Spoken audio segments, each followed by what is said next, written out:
today's lecture we are going to cover the next topic of chapter number 1 class second year, that is swallowing. So हम लोगों ने first lecture में we have discuss that the digestion has been divided. जो आपका process of a digestion है in which we digest the food, हम लोगों ने उसको वेरियस स्टेप्स के अंदर डिवाइड कर दिया था. The very first step is known as ingestion. Ingestion is simply defined as intake of a food into our oral cavity. ये माउथ के अंदर फूड को इनटेक करने को हम कहते हैं ingestion. Coming towards the second step that is known as a digestion. Digestion is a process जिसके अंदर आपके पास your food has been broken down into the smaller pieces, ताकि उनमें से न्यूट्रिएंट्स को क्या किया जा सके, एब्जॉर्ब किया जा सके फिजिकली एंड केमिकली बोथ. ठीक है, which takes place in the oral cavity, it takes place in the stomach and it takes place in the intestines. ठीक है, coming towards the third step of our digestion, to which we call the absorption. So absorption is a process जिसके अंदर आपका जो digested food होता है उसमें से nutrients को आपने क्या करना होता है, absorb करना होता है. Coming towards the fourth step that is known as the assimilation. Assimilation is a process जिसके अंदर हम लोग absorbed nutrients को utilize करते हैं for the various purposes of life. Coming towards the last step that is known as excretion, which is the removal of the waste product of a food. So lecture 1 में हम लोगों ने discuss कर लिया था that ingestion process has been done. और ingestion में हम लोगों ने क्या किया था, we took the food into our mouth and in our mouth there was physical and the chemical digestion. Physical digestion के अंदर क्या था, your teeth plays their role and they physically break down the teeth food into the smaller parts. And coming towards the chemical digestion, chemical digestion में क्या हुआ था, there was a release of a lot of enzymes by the salivary glands in the form of a saliva, जिन्होंने enzymatically starch की digestion की थी and triglyceride की digestion की थी. एंड एट दिस स्टेज आपका फूड है masticated and moistured food that has become a bolus. At this point हम लोगों ने फूड को क्या कहना है, bolus. Now after that swallowing process take place. So swallowing process को understand करने से पहले there is one thing that we need to understand, और वो आपके पास क्या है, आपका स्ट्रक्चर, आपकी ओरल कैविटी का structure and the structure of your oesophagus. So if we talk about the structure of the oral cavity, तो आपकी जो ओरल कैविटी है, आपकी ओरल कैविटी के टॉप के ऊपर वी हैव अ स्ट्रक्चर जिसको हम कहते हैं पैलेट. और ये जो पैलेट है that has been divided into two types. The very first one is known as a soft palate, which is present at the roof of your oral cavity, at the back of the roof of your oral cavity. और जो front पे palette present है उसको हम कहते हैं hard palate. Y हम इसको हार्ड क्यों कहते हैं और इसको सॉफ्ट क्यों कहते हैं, क्योंकि अगर आप अपनी टंग के थ्रू अपने पैलेट को टच करोगे ना, तो जो फर्स्ट वाला टॉप वाला पार्ट है वो हार्ड होता है because of the presence of a bone underneath it. और अगर आप बैक पे उसको अपनी टंग के थ्रू उसको टच करोगे पैलेट को, तो वो सॉफ्ट होता है. वाई, बिकॉज वहाँ पे कोई भी आपके पास बोन प्रेजेंट नहीं होती है. And there is a structure to which we call the pharynx, जो आपको यहाँ पे विजुलाइज होगा.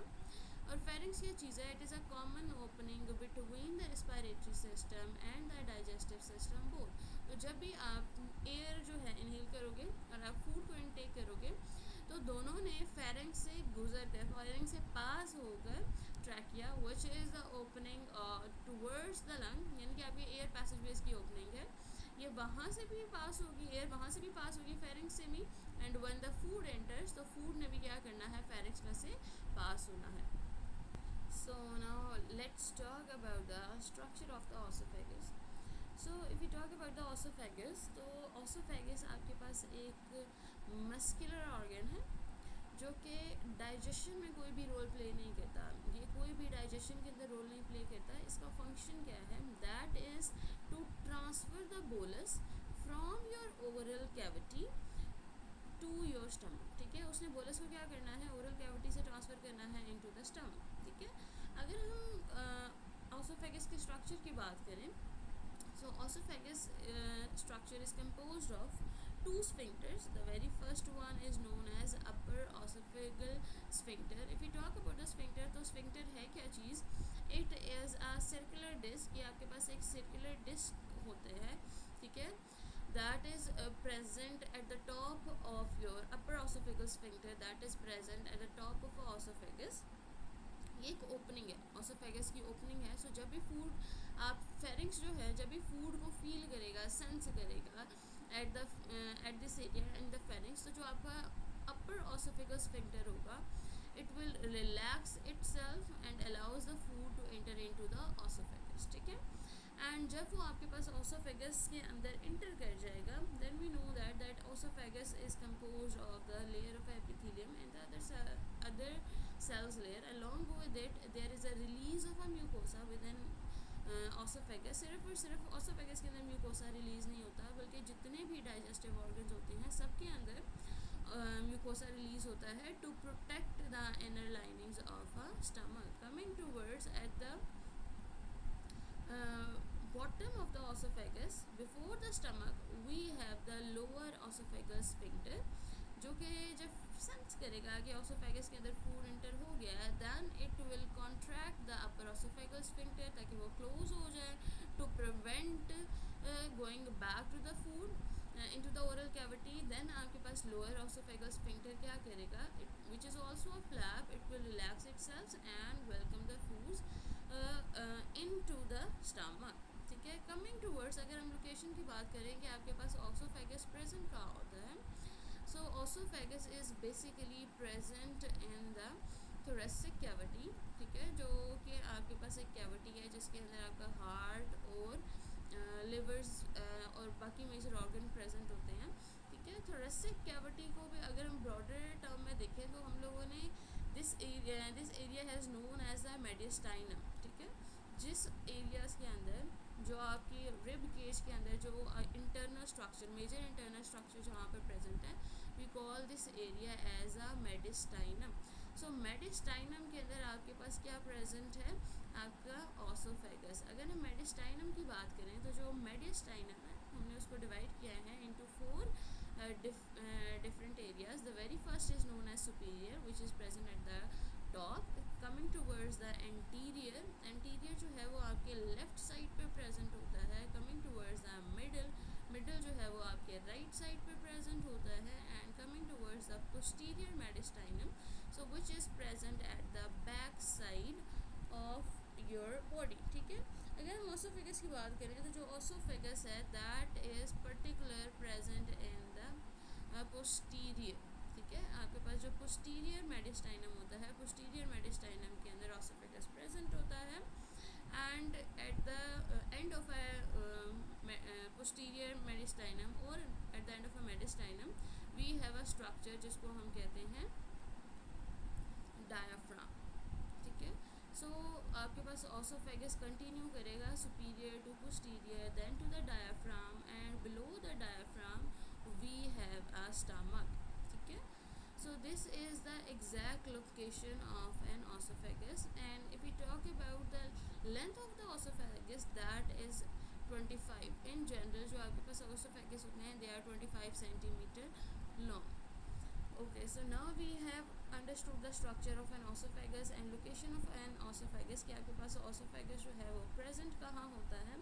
Now coming towards the role of the esophagus in the process of our digestion, जो कि हम लोगों ने पहले डिस्कस किया है कि it is not going to release any kind of enzyme and it is not going to physically digest the food. इसका function क्या है, that is to just send the bolus from the oral cavity to the stomach, preventing it to enter into the air passageways. के air passageways के अंदर आपने bolus को inter नहीं होने देना, masticated and moistened food को इंटर नहीं होने देना, आपने सिर्फ और सिर्फ उसको क्या करना है, स्टमक के अंदर ट्रांसफ़र कर देना.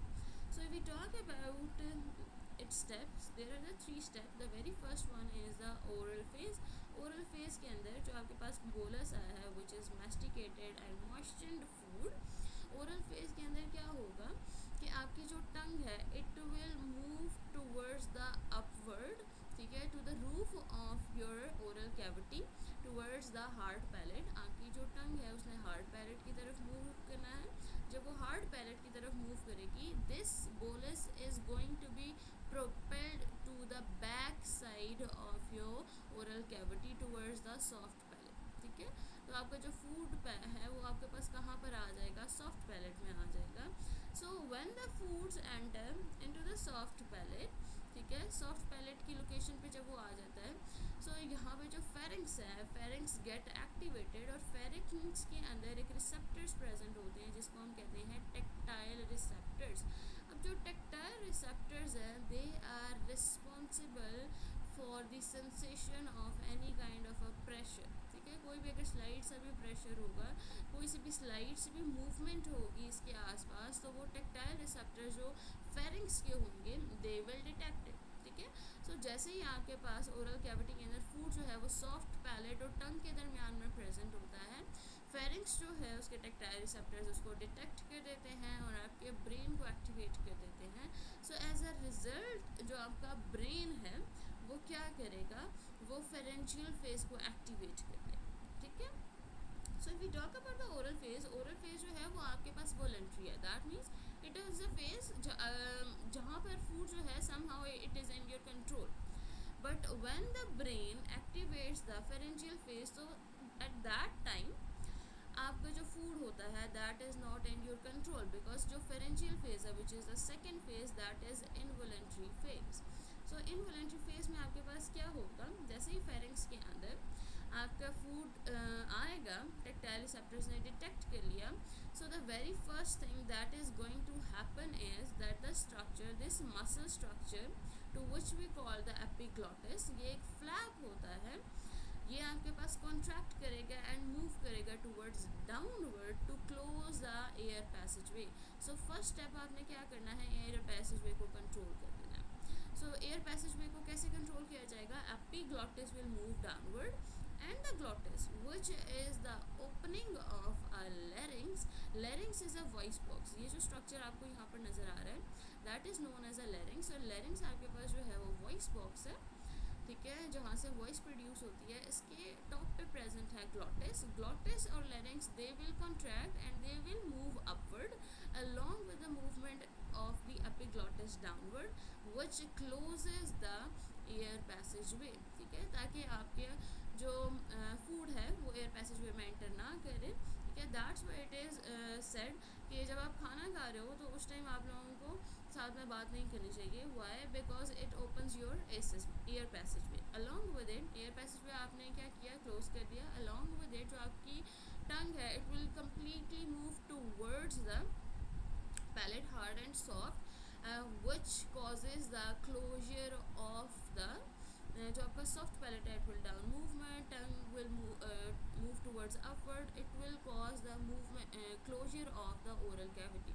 ठीक है, सो ओरल कैविटी भी क्लोज हो जाएगी आपकी, और ये जो नेजल कैविटी एयर पैसेजवेज हैं they will be close. So automatically जो फेरिंग्स है, फेरिंग्स से फूड इंटर कर जाएगा into the esophagus, and at that time जो आपके पास esophageal sphincter होंगे they will be relaxed. So pharyngeal phase में तीन चीज़ें होती हैं, closure of the air passageways along with the closure of the oral cavity, relaxation of the upper esophageal sphincter, causing the movement of or welcoming the bolus into the esophagus. So when the food enters into the esophagus, जो आपके पास third phase है swallowing का, esophageal phase, that will get activated. ये आपके पास activate हो जाएगा. और esophageal phase it also involuntary. ठीक है, जैसे ही आपके पास फूड एंटर होता है ना into the pharynx, उसके बाद जितने भी फेजेस आते हैं वो सारे के सारे involuntary होते हैं. They are not in their control. So oesophageal filter relax हुआ था, फूड बोलस इंटर हुआ, अब automatically it will get close. Now in the oesophagus there is a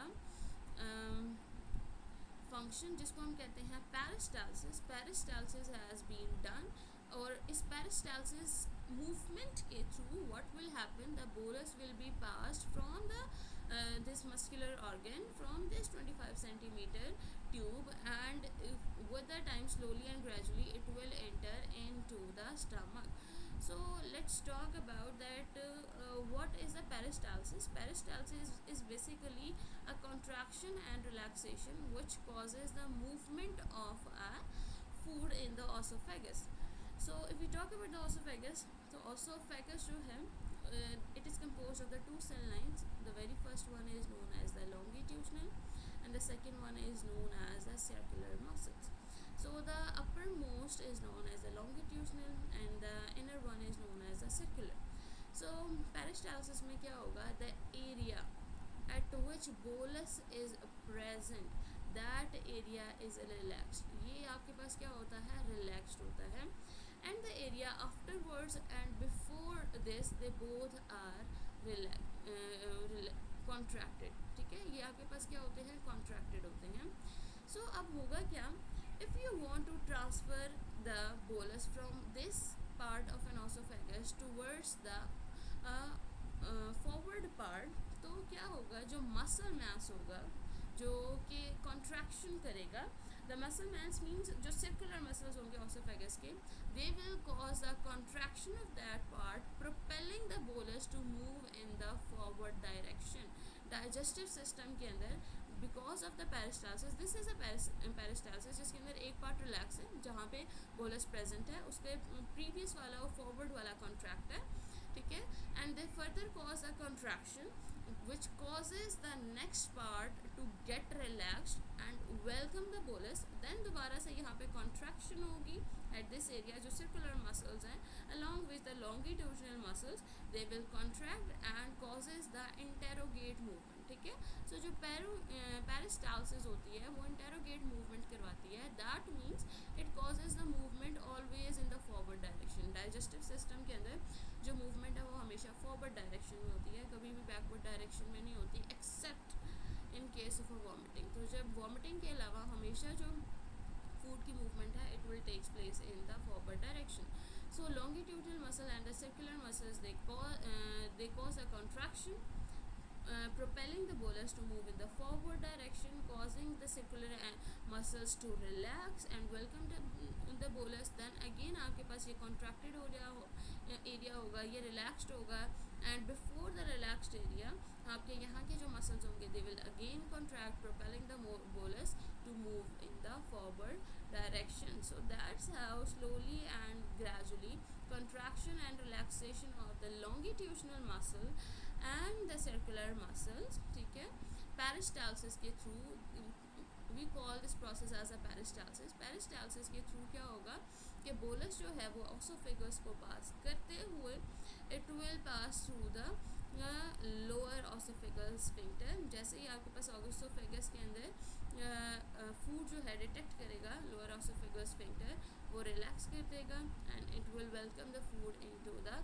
stomach. So that's what it has been done in the third phase, which is known as the esophageal phase. Coming towards, if we talk about the peristalsis, so peristalsis है क्या? It is a wave-like muscular contraction that propels the food and the fluids throughout the digestive tract and the other tubular organs. So peristalsis जो है वो digestive system में हो या किसी भी और सिस्टम में हो, सिर्फ और सिर्फ डाइजेस्टिव सिस्टम में पेरिस्टाल्सिस नहीं होती है. इन अदर ऑर्गन सिस्टम जितने भी आपके पास ट्यूबुलर सिस्टम्स है, for example respiratory system, urinary system, तो उनके अंदर भी आपके पास पेरिस्टाल्सिस होती है. सो पेरिस्टाल्सिस में क्या है, it is a wave like muscular contraction and relaxation है, जैसे कि अभी हम लोगों ने ऑसोफेगस में देखा है. And peristalsis is involuntary and rhythmic process. What causes the peristalsis involuntary? Obviously हम लोगों ने अभी डिस्कस किया है कि जैसे ही आपके पास फूड जो है वो फेरिंग्स को क्रॉस करेगा, आफ्टर दैट आपके पास जितने भी प्रोसेस है दे आर द इनवॉलंटरी. और पेरिस्टाल्सिस में हमेशा जो फूड है that always move in that interrogate direction in a forward direction. So specifically from the esophagus to the intestine and up till to the rectum. So if we talk about that in which organ peristalsis takes place, the very first one is obviously esophagus. ठीक है, esophagus में आपके पास क्या होगी, peristalsis होगी. This first step is showing that it is a food particle. और ये जो आपके पास second है, it is showing कि this part of an esophagus it is relaxed. ठीक है, and this part is showing कि it is a contracted part of the esophagus. तो यहाँ पे एक तो peristalsis होनी है, along with it stomach में and in the last one peristalsis takes place in the intestine. So if we talk about what is the functions of the peristalsis कि peristalsis क्यों होती है, peristalsis होती है ताकि आप 3 काम कर सको, और वो 3 काम क्या हैं? The very first one is a swallowing. Peristalsis cause the swallowing process. Second one is a digestion of in a small intestine. Obviously आपका जो stomach है वो आपके पास contraction and relaxation करेगा, तभी तो जो food है वो within a stomach move करेगा, और जैसे ही जब वो move करेगा तो फिर ही आपके पास जो food के जितने भी पार्टिकल्स हैं उनका जो सरफेस एरिया है वो इंक्रीज़ करेगा. जब उनका सरफेस एरिया इंक्रीज़ करेगा वो एक्सपोज हो जाएंगे towards all the digestive enzymes जो कि स्टमक के अंदर रिलीज होंगे. Then they will cause a digestion in the stomach and in the small intestine as well.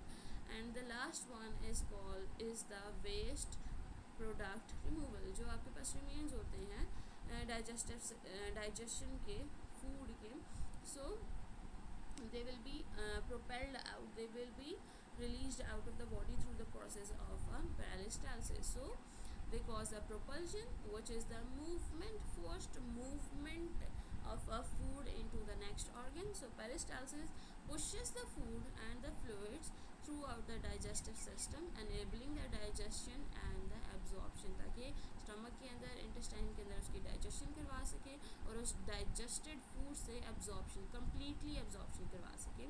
Coming towards the mixing that we have discussed right now कि जो आपके पास stomach है और स्मॉल इंटेस्टाइन है उसके अंदर जब कॉन्ट्रैक्शन और रिलैक्सेशन होगी तो सरफेस एरिया इंक्रीज हो जाएगा, वो मिक्स करेगा फूड को with the digestive juices which contains the enzymes जो कि कम्प्लीटली डाइजेशन करेगा और एब्जॉर्प्शन करेगा. ठीक है. And the last one is the waste product removal.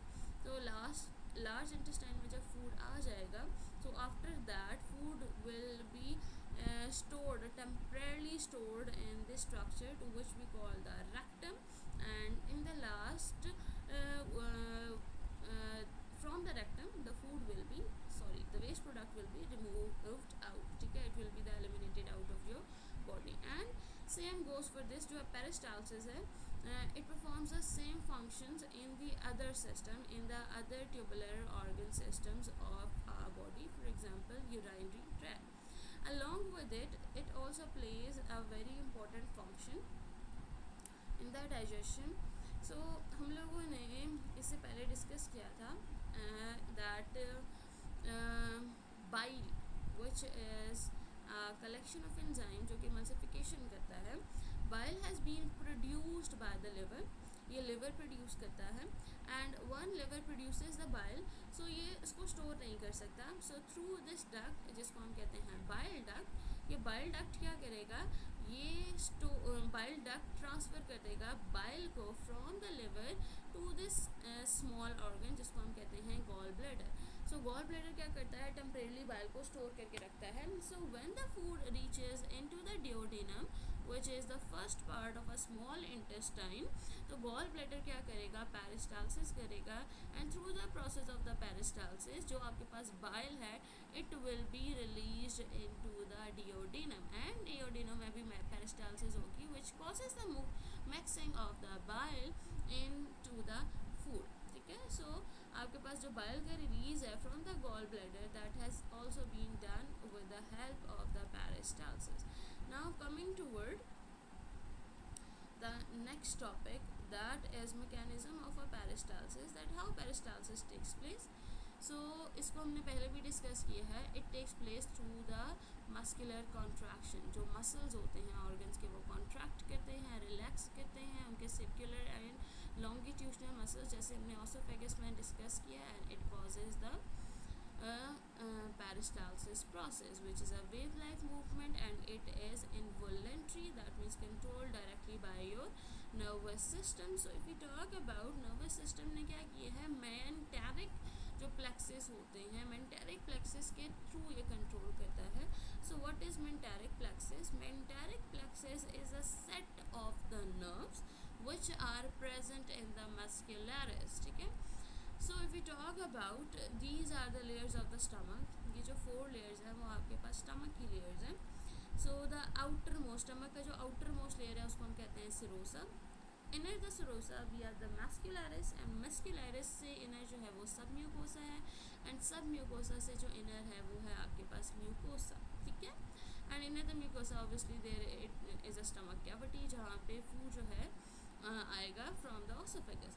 सो जो थर्ड लेयर है फ्रॉम द इनसाइड जिसको हम मस्कुलरिस कहते हैं, it contains a myenteric plexus which is a collection of the nerves, and this collection of nerves which are found in the longitudinal and the circular smooth muscles of the intestines of the stomach and all the digestive system. ठीक है. Oesophagus के आगे जितने भी organs हैं उन सब के अंदर मेंटेरिक प्लेक्सिस प्रेजेंट होंगे in the muscularis, in the third layer which is the muscularis. ठीक है. And they will control the peristalsis. Coming towards, we have earlier discussed now कि जो peristalsis है it always cause the enterocrate movement which is the movement of a food in the forward direction except one condition when there is a vomiting, and at that time जो direction होती है peristalsis की that is not forward, that is backward. ठीक है. At that time जो food की movement होगी that is the backward, and we called at that time peristalsis as an anti peristalsis. कि वो फॉरवर्ड में फूड की मूवमेंट नहीं करवा रहा है बल्कि कौन सी डायरेक्शन में करवा रहा है, अपोजिट डायरेक्शन में करवा रहा है. That's why we call it as an anti peristalsis. So this was a 2 days lecture in which we have discussed the swallowing process, structure and of esophagus, and the last topic which is known as the peristalsis.